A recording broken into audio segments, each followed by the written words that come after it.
2 ദിവസം നീണ്ട solar secretariat ഉപരോധ സമരം എങ്ങനെയോ കഴിഞ്ഞു.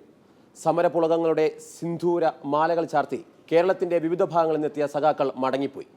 ഇവരെ നേരിടാനെത്തിയിരിക്കുക ബാലക്കിലിരിക്കുന്ന കേന്ദ്രസേനയും അല്പസമയത്തിനകം മടക്കവണ്ടി പിടിക്കും. ഇനിയാണ് ചോദ്യം, ഉപരോധ സമരം ആരുടെ വിജയമാണ്? മുഖ്യമന്ത്രിയുടെ രാജി ആവശ്യപ്പെട്ടെത്തി ഒത്തുതീർപ്പുകൾ മനസ്സിലാകാതെ മടങ്ങുന്ന ഇടതുമുന്നണി പ്രവർത്തകരുടെയോ, അതോ നിയമസഭയിൽ ജുഡീഷ്യൽ അന്വേഷണം വേണമെന്ന പ്രതിപക്ഷത്തിന്റെ ആവശ്യം തള്ളി ജനരോഷത്തിനു മുന്നിൽ അന്വേഷണം പ്രഖ്യാപിച്ച സർക്കാരിന്റെയോ? ഉപരോധ സമരത്തെക്കുറിച്ചുള്ള പ്രത്യേക പരിപാടി ഇവിടെ തുടങ്ങുന്നു. പറയുന്നതെല്ലാം നടക്കണമെന്നില്ല. ഇത് കേരള രാഷ്ട്രീയത്തിലെ ഏറ്റവും വലിയ സത്യവാക്യമാണ്. സോളാർ സമരത്തിലും അത് കണ്ടു. UDF വാതിൽ തുറന്നിട്ടു, LDF അതിലൂടെ തടിതപ്പി. ഒരുപക്ഷെ ഇന്ന് വരെ കേരളം കണ്ടിട്ടുള്ളതിൽ നിന്ന് വ്യത്യസ്തമായ ഒരു സമരമുഖം സെക്രട്ടേറിയറ്റിൽ പഠിക്കുന്നത്. LDF കൺവീനറുടെ വാക്കുകൾ പ്രവർത്തകർ ഏറ്റെടുത്തു. സെക്രട്ടേറിയറ്റ് ഉപരോധ സമരത്തിന് നാടിൻ്റെ നാനാഭാഗത്തു നിന്നും പ്രവർത്തകർ ഒഴുകിയെത്തി. തലസ്ഥാനം ചുവപ്പണിഞ്ഞു. ഭരണസിരാ കേന്ദ്രത്തിൻ്റെ 3 ഗേറ്റുകളിൽ ചുവപ്പ് മതിലുയർന്നു. എന്നാൽ 4മതൊരു ഗേറ്റുള്ള കാര്യം നേതാക്കൾ സൗകര്യപൂർവ്വം മറന്നു.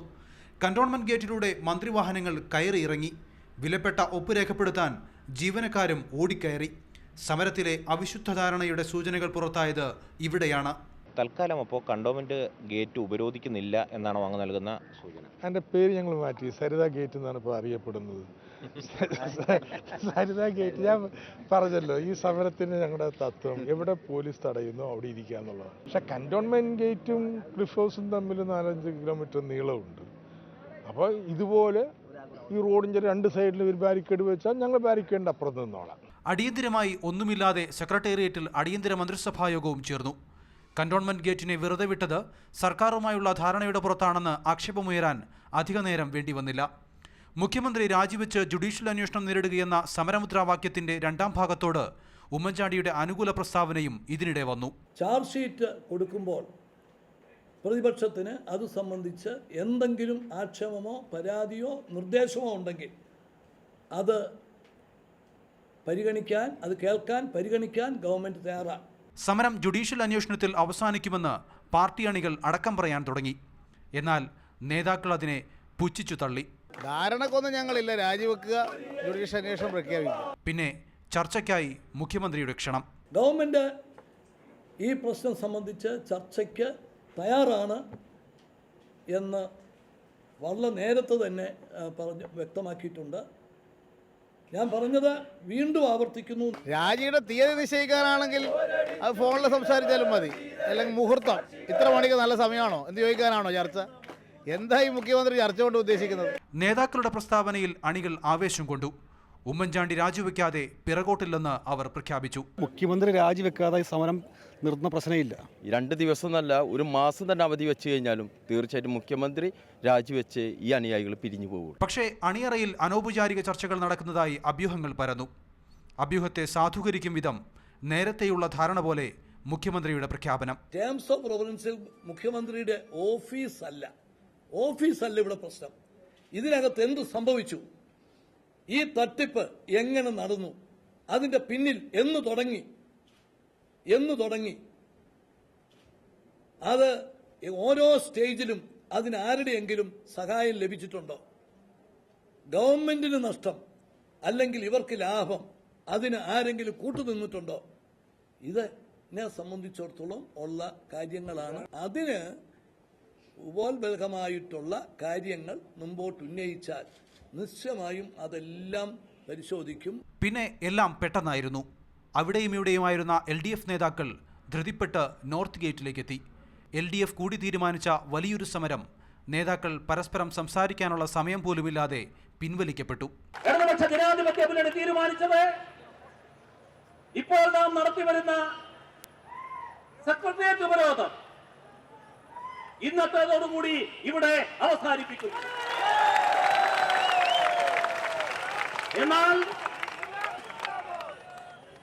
എന്നാൽ ജുഡീഷ്യൽ അന്വേഷണം നേരിടുന്ന മുഖ്യമന്ത്രി സ്ഥാനത്തിരിക്കുന്നതിനോട് ഞങ്ങൾക്ക് യാതൊരു യോജിപ്പുമില്ല. ഈ പരിപാടി, ഉപരോധ സമരം ഇവിടെ അവസാനിപ്പിക്കുന്നുവെങ്കിലും മുഖ്യമന്ത്രി സ്ഥാനത്ത് നിന്ന് ഒഴിവാകണമെന്ന് ആവശ്യപ്പെട്ടുകൊണ്ടുള്ള രാജിവെക്കണമെന്ന് ആവശ്യപ്പെട്ടുകൊണ്ടുള്ള പ്രക്ഷോഭം നേരത്തെയുള്ളതടക്കം തുടരുക തന്നെ ചെയ്യും. പലർക്കും ഇതൊരു സ്വാതന്ത്ര്യ പ്രഖ്യാപനമായി തോന്നിയെങ്കിൽ അവരെ കുറ്റം പറയാനാവില്ല. ധാരണയുണ്ടായിരുന്നു എന്ന് തോന്നാൻ പിന്നെയും കാരണങ്ങളുണ്ട്. സോളാർ കേസിൽ കുറ്റപത്രം ഉടൻ സമർപ്പിക്കുമെന്നും ശേഷം ജുഡീഷ്യൽ അന്വേഷണം പ്രഖ്യാപിക്കപ്പെടുമെന്നും മനസ്സിലാക്കാനുള്ള രാഷ്ട്രീയ ബോധം LDF-നില്ലായിരുന്നു. ജുഡീഷ്യൽ അന്വേഷണ പരിധിയിൽ മുഖ്യമന്ത്രിയുടെ ഓഫീസില്ലെങ്കിൽ പിന്നെന്താണ് സമരം നേടിയത്? പ്രഖ്യാപനം വരുന്നതിന് മുമ്പേ നടന്ന ആഹ്ലാദ പ്രകടനങ്ങൾക്ക് പിന്നിലെ വെളിപാട് എന്തായിരുന്നു? അനിശ്ചിതകാലത്തേക്ക് പ്രഖ്യാപിച്ച മദ്യനിരോധനം ഇന്ന് ഉച്ചയോടെ അവസാനിപ്പിക്കാൻ ഇന്നലെ തന്നെ ഉത്തരവിറങ്ങിയതിന് പിന്നിൽ എന്താണ്? മുഹമ്മദ് നൌഫൽ, മാതൃഭൂമി ന്യൂസ്, തിരുവനന്തപുരം. സോളാർ വിവാദം താൽക്കാലികമായി അതിജീവിക്കാൻ കഴിഞ്ഞതിന്റെ ആത്മവിശ്വാസത്തിലാണ് ഉമ്മൻചാണ്ടി. പാർട്ടിയും മുന്നണിയും ഏകമനസ്സോടെ ഒപ്പമുണ്ടായിരുന്നില്ലെങ്കിലും ഉമ്മൻചാണ്ടിക്ക് രാഷ്ട്രീയ അതിജീവനം സാധ്യമായി. വിവാദത്തിൽ പ്രതിച്ഛായ നഷ്ടപ്പെട്ടത് ഈ ഘട്ടത്തിലും സർക്കാരിന് തിരിച്ചടിയാണ്. ഭരണപക്ഷവും പ്രതിപക്ഷവും അനൗദ്യോഗികമായി ഉണ്ടാക്കിയ ധാരണയാണ് ജുഡീഷ്യൽ അന്വേഷണത്തിലേക്കും സമര അവസാനിപ്പിക്കുന്നതിലേക്കും നയിച്ചത്. ഉമ്മൻചാണ്ടിയുടെ രാഷ്ട്രീയ ജീവിതം നേരിട്ട ഏറ്റവും വലിയ വെല്ലുവിളിയായിരുന്നു സോളാർ വിവാദം. 2 മാസമായി തുടരുന്ന വിവാദത്തിനിടെ 2 തവണ മുഖ്യമന്ത്രി രാജിയുടെ വക്കിലെത്തി. ഒടുവിൽ രാജി ആവശ്യപ്പെട്ട് പ്രതിപക്ഷം നടത്തിയ ഐതിഹാസികമായ സമരത്തെയും മറികടക്കാൻ ഉമ്മൻചാണ്ടിക്കായി. ജുഡീഷ്യൽ അന്വേഷണം എന്ന നിലപാട് സർക്കാർ നേരത്തെ തന്നെ വ്യക്തമാക്കിയതാണ്. പുതുതായി ഒരു ഉറപ്പും നൽകാതെ ഉപരോധ സമരം അവസാനിപ്പിക്കാനായത് മുഖ്യമന്ത്രിയുടെ നേട്ടമായി. അന്വേഷണത്തിന് സിറ്റിംഗ് ജഡ്ജിയെ ലഭിക്കുന്ന കാര്യം പ്രയാസമാണ്. ലഭിച്ചാൽ തന്നെ അന്വേഷണ റിപ്പോർട്ട് സർക്കാരിന് സ്വീകരിക്കുകയോ തള്ളുകയോ ചെയ്യാം. പാർട്ടിക്കുള്ളിലും മുന്നണിക്കുള്ളിലും നേരിടുന്ന എതിർപ്പുകളെ ഒന്നിച്ചു മറികടക്കാൻ ഉമ്മൻചാണ്ടിക്ക് കഴിഞ്ഞു. സോളാർ വിവാദത്തിന്റെ പേരിൽ നേതൃമാറ്റം ആവശ്യപ്പെടാൻ തൽക്കാലം ഐ ഗ്രൂപ്പിന് കഴിയില്ല. മുഖ്യമന്ത്രിയുമായി ഇടഞ്ഞു നിൽക്കുന്ന ചെറുകക്ഷികളുടെ വിലപേശൽ ശക്തിയും ഇല്ലാതാകും. പക്ഷേ അപ്പോഴും പ്രതിച്ഛായ നഷ്ടമെന്ന പ്രതിസന്ധി നിലനിൽക്കുന്നു. UN അവാർഡ് നേടിയതിന്റെ തിളക്കം മുഖ്യമന്ത്രിക്ക് ഇന്നില്ല.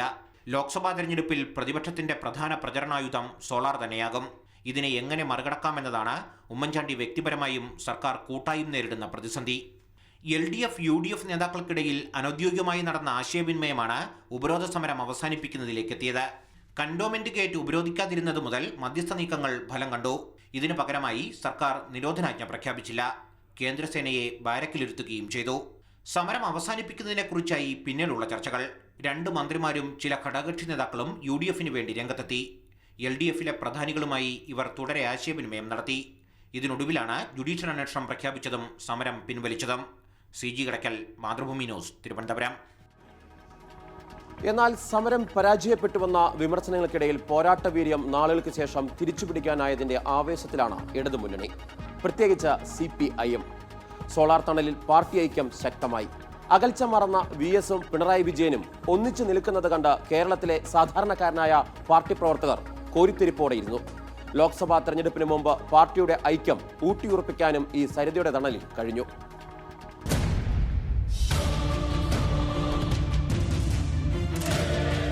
വിഭാഗിത TP ചന്ദ്രശേഖരൻ കൊല്ലപ്പെട്ടതിനെ തുടർന്നുണ്ടായ ഒറ്റപ്പെടൽ എന്നിവ CPM-ന്റെ സംഘടനാ സംവിധാനത്തിൽ നേരത്തെ വിള്ളൽ വീഴ്ത്തിയിരുന്നു. ഇത് ഇടതുപക്ഷത്തെ ദുർബലമാക്കുകയും ചെയ്തിരുന്നു. പ്രാദേശിക തലം മുതൽ നേതൃതലം വരെ ഇതിന്റെ ദൗർബല്യം പ്രകടമായ സാഹചര്യമാണ് ഒരു സമരാവേശം കൊണ്ട് ഇടതുമുന്നണി ഒന്നാകെ മറികടന്നത്.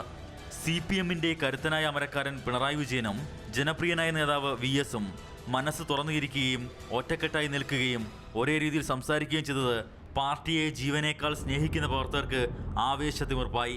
അടുത്തതായി നിങ്ങളെ അഭിസംബോധന ചെയ്യാൻ പ്രതിപക്ഷ നേതാവ് VS-നെ CPIM സംസ്ഥാന സെക്രട്ടറി സഹവ് പിണറായി വിജയൻ ഇടതുപക്ഷ ജനാധിപത്യ മുന്നണിക്ക് വേണ്ടി ഇവിടെ വിശദീകരിച്ചത് നിങ്ങളെല്ലാവരും കേട്ടുകാണുമെന്ന് ഞാൻ ആശിക്കുന്നു. സംഘശക്തിയുടെ കരുത്തും ഇടതു ഐക്യമെന്ന മുദ്രാവാക്യത്തിന്റെ ആഴവും തിരിച്ചറിഞ്ഞതിന്റെ സന്തോഷം സഖാക്കളുടെ മുഖത്ത് തെളിഞ്ഞു കാണാമായിരുന്നു. VS-ന്റെ ജനപ്രീതിയും പിണറായിയുടെ കരുത്തും ചേർന്ന് നിന്നാൽ പിന്നെ തിരിഞ്ഞു നോക്കാതെ മുന്നേറാമെന്ന് അണികൾ അടക്കം പറഞ്ഞു. മറ്റൊരു രാഷ്ട്രീയ പ്രസ്ഥാനത്തിനും കേരളത്തിലൊരുക്കാനാവാത്ത പ്രതിരോധം തലസ്ഥാന നഗരത്തിൽ തീർക്കാനുള്ള ഇടതുമുന്നണിയുടെ സംഘടനാബലം വിളിച്ചോതിയ സമരം പിണറായി വിജയൻ എന്ന ആജ്ഞാശക്തിയുള്ള നേതാവിന്റെ സംഘടനാ മികവ് കൂടിയാണ് വ്യക്തമാക്കിയത്. വലിയ സംഘർഷത്തിലേക്ക് പോകാമായിരുന്ന സമരം പൊതുവെ സമാധാനപരമായി നിയന്ത്രിക്കപ്പെട്ടതും പിണറായി വിജയൻ എന്ന നേതാവിന്റെ കർക്കശമായ ഇടപെടൽ കൊണ്ടായിരുന്നുവെന്ന് ദൃശ്യങ്ങൾ സാക്ഷ്യപ്പെടുത്തി. സമര ഘടനായി മാറുകയാണ് ഓരോ സഖാവും ചെയ്യുന്നത്. എല്ലാവരും ഈ അച്ചടക്കം പൊതുവിൽ പാലിച്ചിരിക്കണം. മാധ്യമങ്ങൾ നൽകിയ പിന്തുണ പിണറായി വിജയൻ തന്നെ എടുത്തു പറഞ്ഞത് മാറിയ മനോഭാവങ്ങളുടെ നേർക്കാഴ്ചയുമായി. നമ്മുടെ ഈ പരിപാടിയോടൊപ്പം നല്ല രീതിയിൽ സഹകരിച്ച് ഈ പരിപാടിയുടെ വിശദാംശങ്ങൾ നൽകുന്നതിന് എല്ലാ ഘട്ടത്തിലും മാധ്യമങ്ങൾ തയ്യാറായിട്ടുണ്ട്. ഇടതുപക്ഷ ജനാധിപത്യ മുന്നണിയുടെ കൃതജ്ഞത മാധ്യമങ്ങൾക്ക് അർപ്പിക്കും. കഴിഞ്ഞ പല സമരങ്ങളും വിചാരിച്ച പോലെ വിജയിപ്പിക്കാൻ കഴിയാതിരുന്ന ഇടതുപക്ഷത്തിന് ഈ സമരത്തിൽ പൂർണ്ണമായ വിജയം നേടാനായില്ലെങ്കിലും സംഘടനാപരമായ മുന്നേറ്റം ഉറപ്പിക്കാനായി. കേരളത്തിന്റെ സമരചരിത്രത്തിൽ സമാനതകളില്ലാത്ത സമരമായി രാപ്പകൽ സെക്രട്ടേറിയറ്റ് ഉപരോധ സമരത്തെ മാറ്റിയെടുക്കാൻ ഇടതുമുന്നണിക്ക് സാധിച്ചു. രാപ്പകൽ വിരോധ സമരത്തിന് ഭാഗ്യമായ വിജയമേ ഉണ്ടായുള്ളൂവെങ്കിലും ഇതിലൂടെ അണികളിൽ ആവേശം നിറയ്ക്കുവാനും പാർട്ടി സംവിധാനം സജീവമാക്കുവാനും ഇടതുപക്ഷത്തിന് പ്രത്യേകിച്ച് CPM-ന് സാധിച്ചു എന്നുള്ളതാണ് യാഥാർത്ഥ്യം. ക്യാമറാമാൻ ഗിരീഷിനൊപ്പം നോർത്ത് ഗേറ്റിൽ നിന്നും മഹേഷ് ചന്ദ്രൻ, മാതൃഭൂമി ന്യൂസ്, തിരുവനന്തപുരം. ഇനി കേന്ദ്രസേനയും ഉപരോധ സമരവും കേരള ഖജനാവിന് എത്ര രൂപയുടെ നഷ്ടമുണ്ടാക്കി? ഈ കണക്കും സോളാറിൽ നിന്ന് ഈടാക്കുമോ? ഒന്ന് മാത്രം സത്യമാണ്. 1.5 പകലും ഒരു രാത്രിയും നീണ്ട ഉപരോധ സമരം അവസാനിച്ചപ്പോൾ സമരപക്ഷത്തിനും സർക്കാരിനും പൊതുജനത്തിനുമുണ്ടായത് കോടികളുടെ സാമ്പത്തിക നഷ്ടമാണ്. സമരത്തിന്റെ സാമ്പത്തിക ശാസ്ത്രം ഇങ്ങനെ വായിക്കാം. ഉപരോധ സമര ചെലവിനെ പല രീതിയിൽ വിലയിരുത്താം. കേരളത്തിലെ 3000 പോലീസിനെ തലസ്ഥാനത്തേക്ക് വിളിച്ചു വരുത്തിയതിന് പ്രവർത്തന ചെലവ് തന്നെ ലക്ഷങ്ങളുടെ നഷ്ടം. സമരം നേരിടാൻ കേരളത്തിലെത്തിയ കേന്ദ്രസേനയ്ക്കും കൂടി കൂട്ടുമ്പോൾ അർദ്ധസൈനിക വിഭാഗത്തിന്റെ ആകെ ചെലവ് 50 ലക്ഷം രൂപയോളം. ഇനി മറുഭാഗത്തും ചെലവിന് യാതൊരു കുറവുമില്ല. സമരത്തിൽ അണിചേർന്ന ഒരു പ്രവർത്തകന് വേണ്ടി പാർട്ടി 1500 രൂപ മാറ്റിവെച്ചപ്പോൾ ഭരണസിരാകേന്ദ്രം വളഞ്ഞ 50,000 പേർക്കായി പാർട്ടി ബജറ്റ് 7.5 കോടി. എന്നാൽ രണ്ടാം ദിനം മുഖ്യമന്ത്രിയുടെ രാജിക്കാര്യം തന്നെ രാജിയായതോടെ വൻ നഷ്ടം ഒഴിവായി. ഇനി പാർട്ടിയും സർക്കാരുമല്ലാതെ തലസ്ഥാനവാസികൾക്കും നഷ്ടം നിരവധിയാണ്. കോടികളുടെ നഷ്ടക്കണക്കിനിടയിൽ പൊതുപാതയടച്ച് സമരം മുന്നേറിയപ്പോൾ പെരുവഴിയിലായ പാവപ്പെട്ടവന്റെ പോക്കറ്റിൽ നിന്ന് പോയ ചില്ലറക്കാശിന്റെ കണക്കുമുണ്ട്. 35 രൂപ ഓട്ടോയ്ക്ക് കൊടുത്താണ് ഇവിടെ വന്നത്. ശരിക്കും കഷ്ടപ്പെട്ടാണ് വരുന്നത്. ഇനി കേരള ഖജനാവിനും ബാർ മുതലാളിമാർക്കുമുള്ള നഷ്ടം നോക്കുക. നഗരത്തിലെ 40 ബാറുകൾ 2.5 ദിവസം അടച്ചിട്ടപ്പോൾ മദ്യവിൽപ്പനയിലെ മാത്രം നഷ്ടം 5 കോടിയിലേറെ. അടച്ചിട്ട ബിവറേജസ് ഔട്ട്ലെറ്റുകളിലൂടെ സർക്കാരിനുണ്ടായ നഷ്ടം 6 കോടിയോളം. സോളാർ കണക്കിൽ നഷ്ടങ്ങളുടെ കണക്ക് പിന്നെയും ബാക്കി. വിനോദ് ജനാർദ്ദനൻ, മാതൃഭൂമി ന്യൂസ്, തിരുവനന്തപുരം. മുഖ്യമന്ത്രി രാജി അഥവാ പ്രതിപക്ഷത്തിന്റെ രാജി പ്രത്യേക പരിപാടി തുടരും ഒരു ഇടവേളയ്ക്ക് ശേഷം.